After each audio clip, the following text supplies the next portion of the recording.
sosok Sosok. segini. Kalau di fairy tale itu peri, kupingnya panjang, hidungnya ke dalam, mulutnya agak lebar.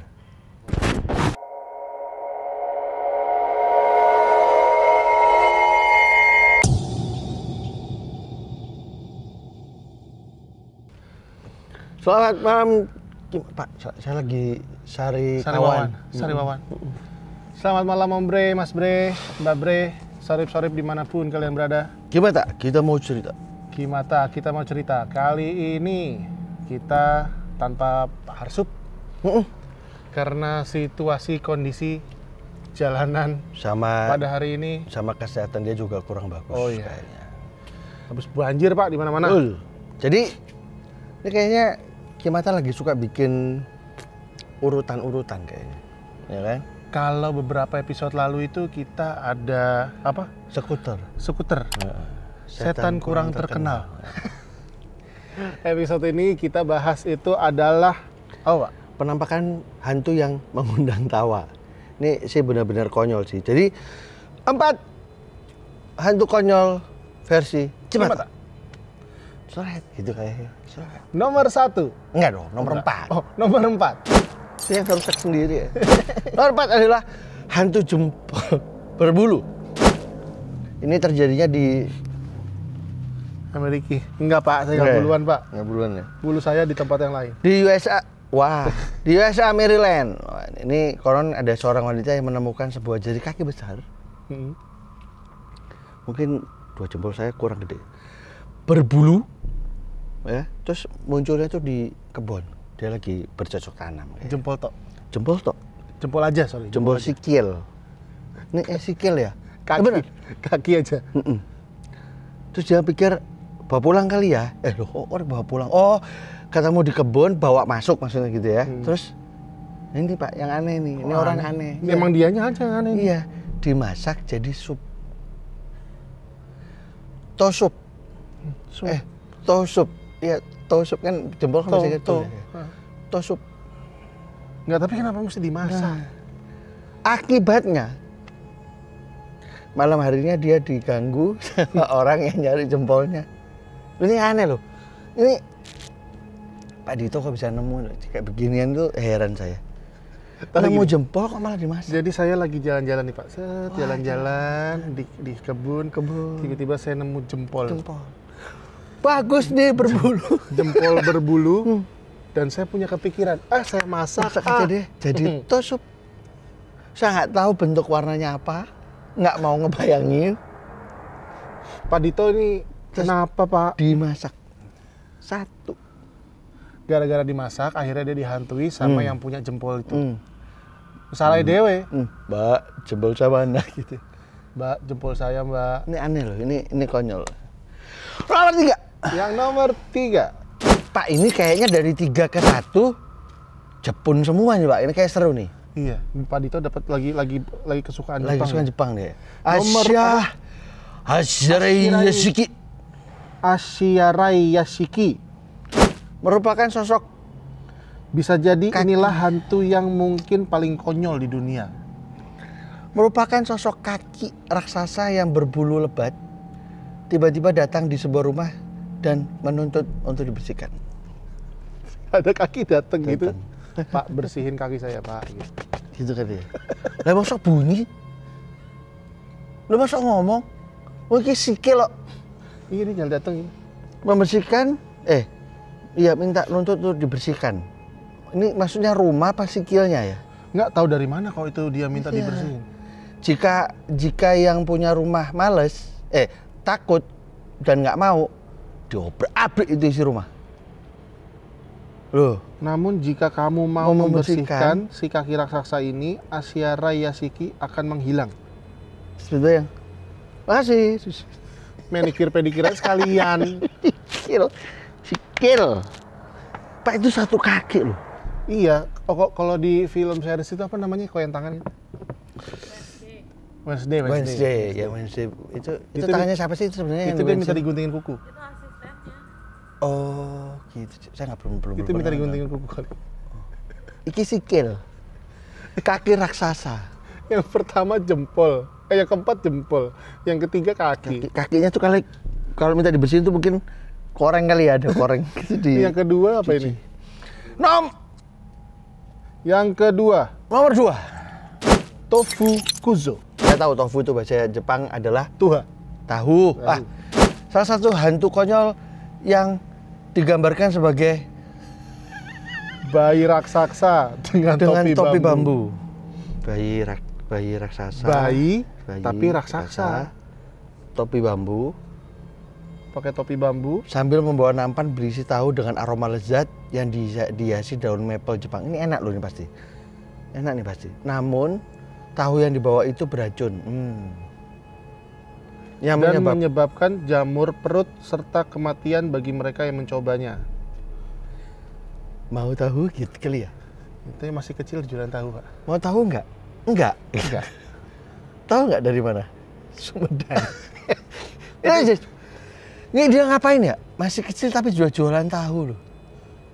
Terus bukan maksudnya itu klunuk datang terus nawarin gitu Pak Dito. Oh iya.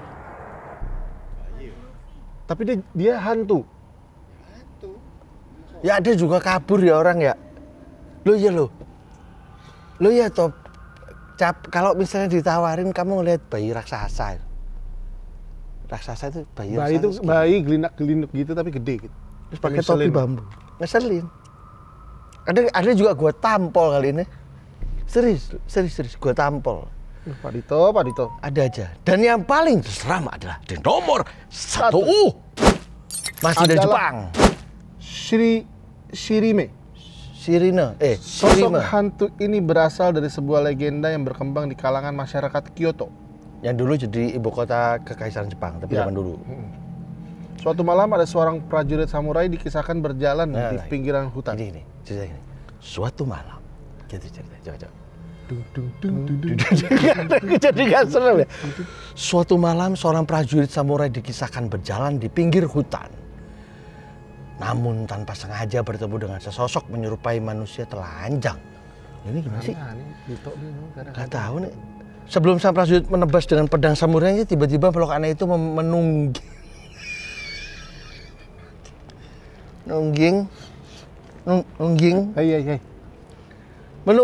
memperlihatkan sebuah bola menungging dan memperlihatkan sebuah bola mata dari itunya. Dari bat atau bokong. Gak ada alasan jelas kenapa penampakan hantu ini selain membuat orang yang melihatnya kaget bercampur heran. Ya iyalah ya, tapi enggak. Nih datang nih, gundal gitu ya. Terus naik badan, set, nunduk, keluar mata.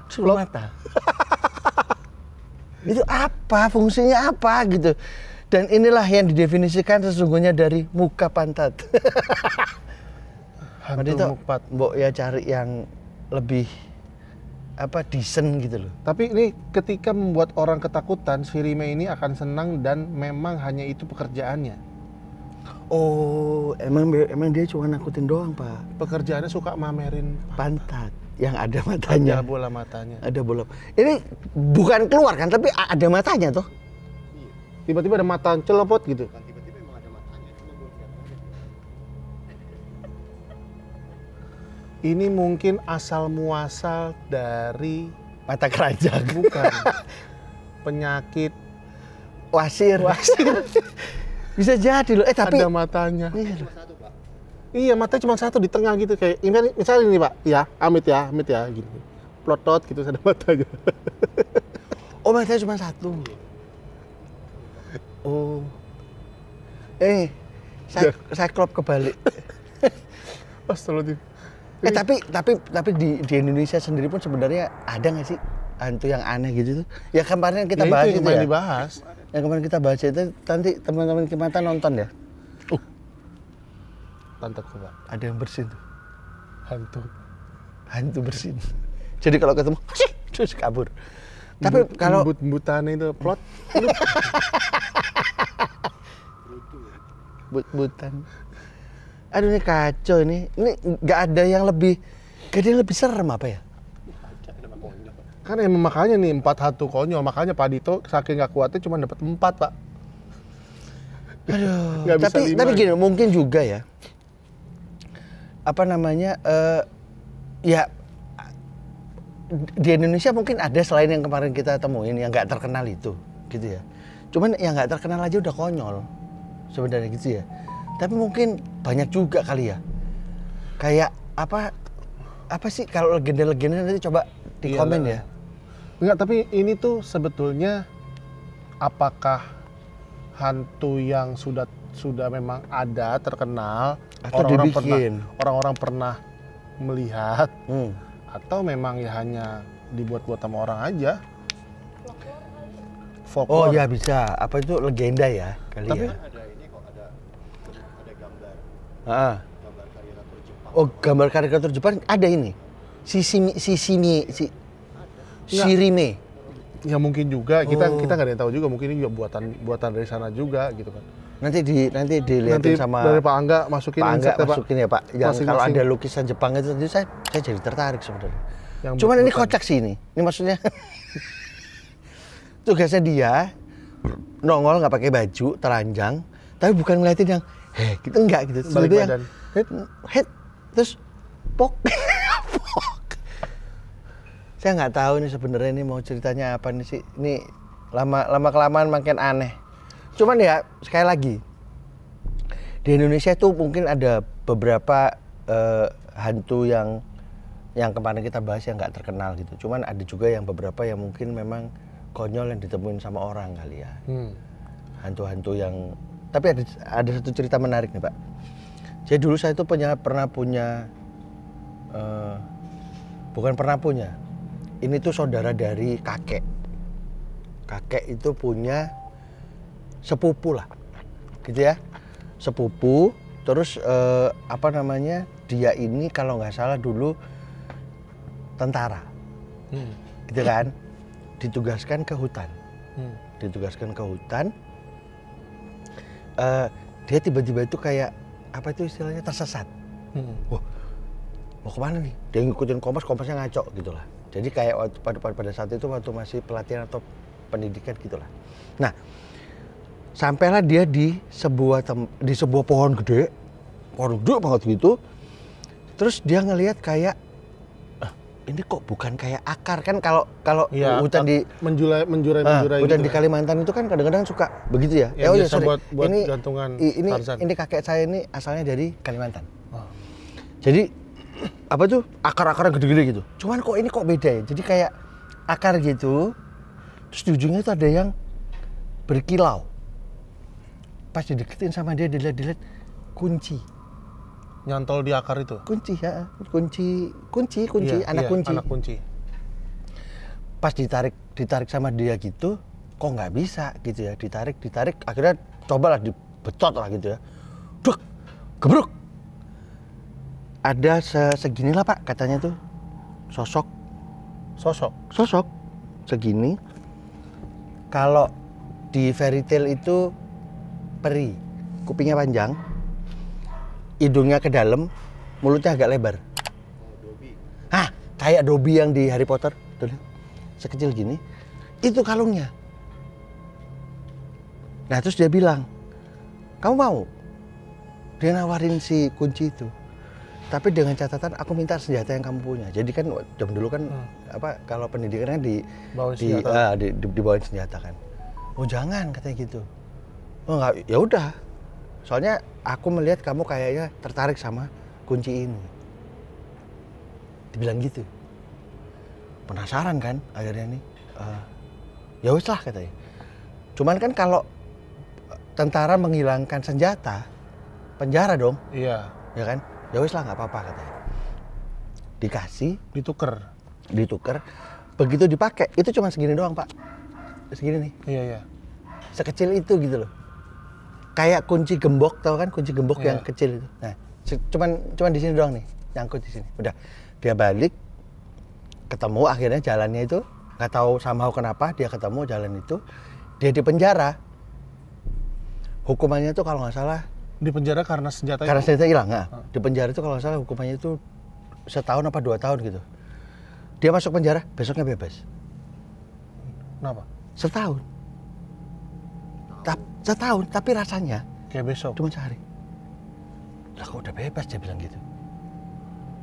Nah, sampai dia juga nggak tahu sebenarnya kegunaan kunci itu apa. Dia nggak bisa tahu. Sampai sepeninggalannya dia, itu pernah ada satu kejadian, kakek saya itu, kakek gua itu, jamnya itu jam, orang zaman dulu kan pakai jam yang rantai itu loh. Tahu Sungai Musi nggak? Sungai Musi itu kan dalam ya? Ya dong, namanya sungai kan, dilewati lalu lintas pakai kapal gitu. Itu jatuh, nggak sengaja kebuka jatuh. Tahu apa yang dilakukan? Dia cuma gini dong. Nih. Somehow dia itu kayak jadi punya kemampuan. Gara-gara kunci itu. Iya.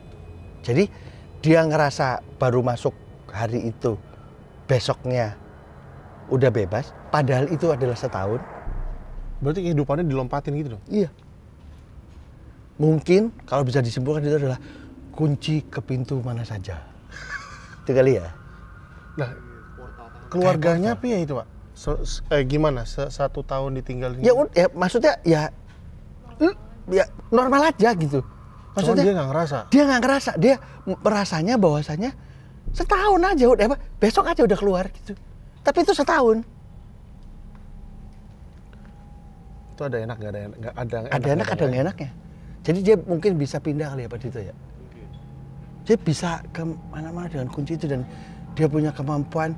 Ya itu tadi salah satunya. Tapi setelah itu kakek saya itu tidak pernah cerita apa-apa. Kayak gue nggak ngomong apa-apa. Maksudnya ceritanya cuma sampai sebatas itu doang. Nah, terus gimana dengan senjatanya dengan dobinya itu? Nah itu nggak tahu. Ya pokoknya hilang aja itu. Itu salah satu cerita konyol sih kalau gue bilang. Makhluk di hutan yang seperti itu. Ini sama nih kayak di Jepang ini. Ya ini kita saatnya memberi panggung untuk setan-setan aneh. Ya. Setan-setan konyol yang jarang diomongin Nanti orang. kita akan bicara. Nanti Pak Dito akan meriset lagi setan-setan apa saja yang sudah mulai aneh hidup di dunia ini gitu ya. Tapi kayaknya udah cukup. Tapi kayaknya sudah cukup, udah banyak gitu ya. Dan banyak hal yang nanti akan kita ceritakan. Kita mungkin nanti ini tayangnya pas Lebaran. Mungkin pas Lebaran. Pas Lebaran. Jadi Kimata beserta tim, saya Radit, Om Fu sama Pak mewakili Pak Sup memohon maaf lahir dan batin atas semua kesalahan mungkin dan kekonyolan yang pernah kita lakukan selama ini di... Mungkin ada yang tidak berkenan. Hah, betul. Dan nanti kita ketemu kembali setelah libur panjang. Iya nggak sih Pak? Iya dong, kita nggak ada libur tadi Pak. Iya sih, kita nggak ada liburnya, kita masih cari setan konyol. Minal aidin wal faizin. Mohon maaf lahir batin dari Kimata. Sampai ketemu lagi di episode selanjutnya. Jangan lupa Ding. subscribe ya kan. Terus kita masih menantikan komen ya yang mau THR 50.000 diisiin. Bisa komen atau DM ke Instagram dengan menceritakan pengalamannya. Nanti kalau mau dibacain cukup boleh. dengan sinopsis saja. Mau dibacakan boleh, mau cerita langsung kita tunggu di sini. Oke. Saya mau cari setan itu Pak. Nanti kita ngomong sama Pak Dito. Bye-bye. Dah.